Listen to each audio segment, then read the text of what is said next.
Bem, gente, nós vamos falar então sobre mercado de trabalho hoje, né? Vamos falar sobre como que o deficiente visual ele está no trabalho, no mercado de trabalho, profissionalmente, né? Falando nisso. A inclusão, a gente fala na inclusão, quando a gente fala sobre inclusão, a gente fala num sentido geral. Inclusão é quando você consegue, né, Pablo, se incluir nos grupos que você se interessa, né? Às vezes a pessoa diz, mas tu é... No meu caso, o Pablo é um grande esportista, gosta de jogar e tal. No meu caso, não. Eu não sou um grande esportista, acho legal, gosto, mas não... Mas por que, Joel, tu não se... Não me interessa. Mas assiste, né? Eu gosto de assistir.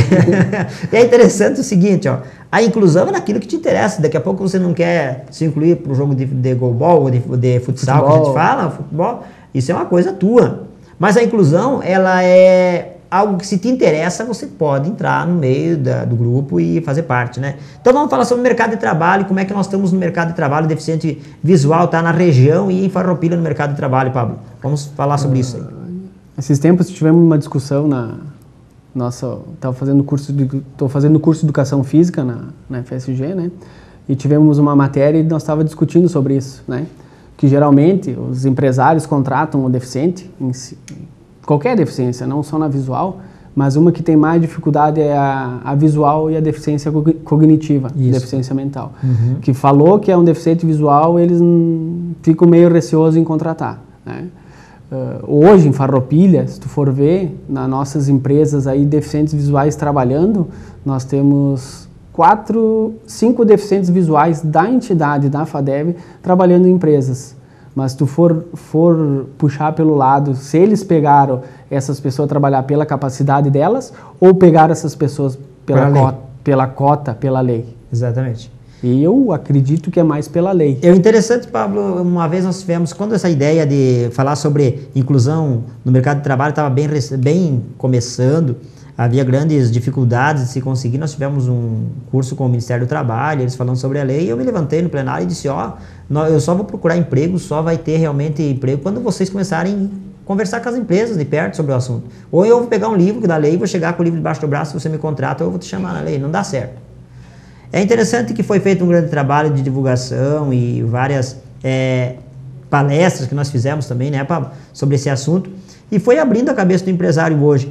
Hoje ele pega pela cota, pela lei, e muitas vezes, às vezes ele percebe também, vou pegar uma pessoa que enxerga pouco, que tem visão baixa, porque ela vai ter mais tranquilidade para trabalhar em vários outros serviços. Por quê?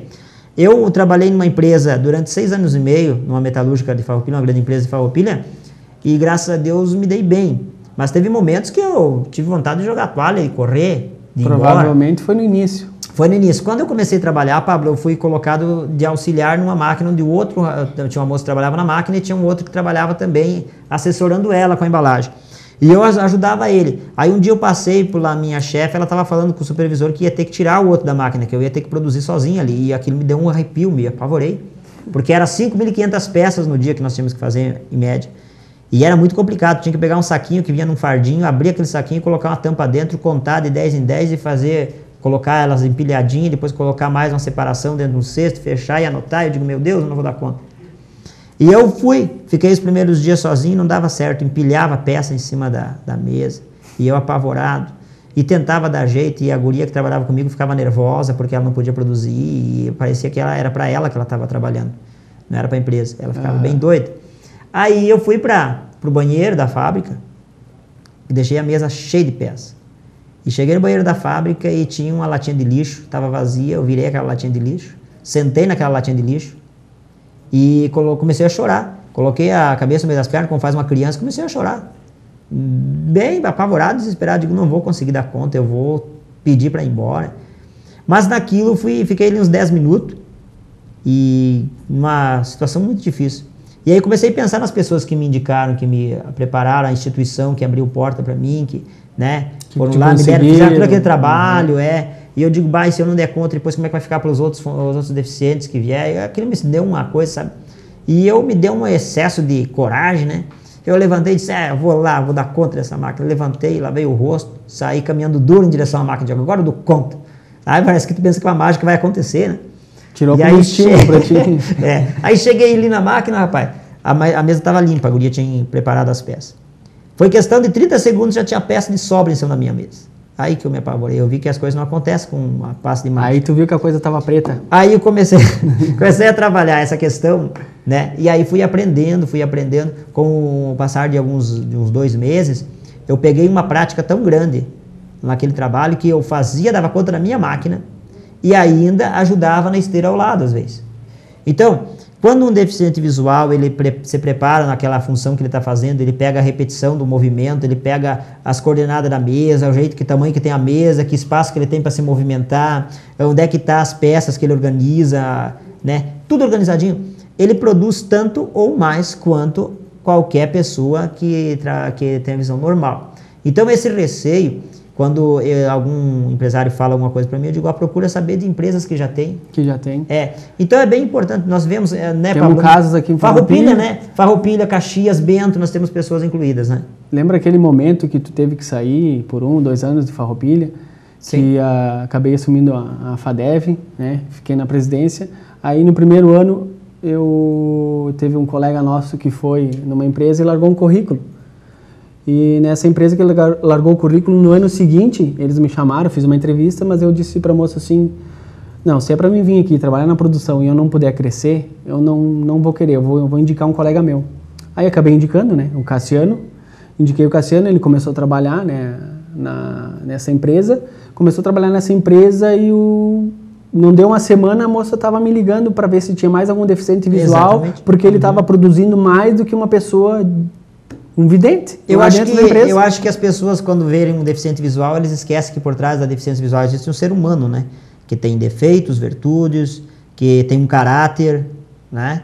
E tudo isso tem que ser pesado. Quando eu falo com algum empresário, com alguma pessoa, eu digo, você não esqueça que você está lidando com um deficiente visual, mas tem por trás dele, tem uma pessoa por trás daquela deficiência. Que tem um caráter bom, ou um caráter médio, ou um caráter com falhas, ou que tem suas falhas, ou que não tem suas falhas, ou tem mais virtudes ou menos virtudes. As pessoas esquecem desse detalhe, né, Pablo? Que é muito importante tu pensar quando se fala sobre isso. Outra coisa bem interessante, isso que tu falou, sobre o crescimento profissional dentro de uma empresa. Porque muitas vezes o cara se prepara com faculdade, o cara se prepara com cursos, e dentro da empresa não tem oportunidade por ser um deficiente. Eu deixei de uma empresa, pedi minhas contas, porque não tinha crescimento dentro dela. Mas me disseram quando eu saí que eu era o melhor funcionário da empresa. Aí eu disse, tá, mas a minha folha de pagamento não diz a mesma coisa. Então, eu me retirei da empresa, agradeci o momento que fiquei e digo, vou procurar meu caminho, porque aqui não tem o crescimento. Então, isso é bem importante, as pessoas, você que nos ouve em casa, saber que um deficiente visual, quando eu falo visual, não estou querendo falar só o visual, eu falo do visual porque é o meu caso, né? Deficiente visual, mas tem várias outras deficiências. Dê espaço para a pessoa crescer, pensar, dar ideias, acolha. Não deixe que a deficiência dessa pessoa seja uma barreira para que você aprenda com ela, ou que você se feche com ela. Você pensa muitas vezes, as pessoas deficientes tal, me deu uma lição de vida, mas deixa ela te dar uma lição profissional também. Interessante isso, né, Pablo? Mas não custa elas pegar, hoje não tem lá, eles não contratam a pessoa 30 dias para fazer um teste, depois mais 60 dias, não custa. Eu queria deixar até um apelo, né, Pablo? Claro. As empresas que têm menos de 100 funcionários, quer ter um bom funcionário, procura um deficiente visual, contrata ele, ou um deficiente de qualquer outra área. Tenta dar um espaço, não só pela lei. Mas eu não tenho a cota. Mas não precisa ter cota, contrata. Faz um teste. Faz um teste, vê se tu gosta, né? Sabe que eu tive num curso, João, agora me lembrando disso aí, e nesse curso as pessoas colocaram lá, o rapaz que estava palestrando falou nesse curso lá que tinha um deficiente visual. Na verdade, ele tinha uma pessoa trabalhando numa empresa que imprimia jornal e não rendia. Foram descobrir que o cara estava lendo o jornal, né? As notícias antes. Aí, parece que a pessoa que é dona desse jornal contratou um cego para trabalhar no lugar do cara, para fazer a questão que o cara fazia, que acho que era empilhar o jornal, pegar o jornal, empilhar o jornal. Diz que não teve mais o problema, conseguiu que os jornais ficassem todos empilhados no momento. Não tinha como ele ler o jornal, né? Não vou assinar o jornal, vou ler antes dele sair. Muito bem, meus amigos, era isso aí então que nós íamos falar sobre inclusão profissional. É bem interessante, né? Procure saber mais, ligue para a FADEV, visite nós na Júlio Castilhos 1126 sobre loja. É isso aí.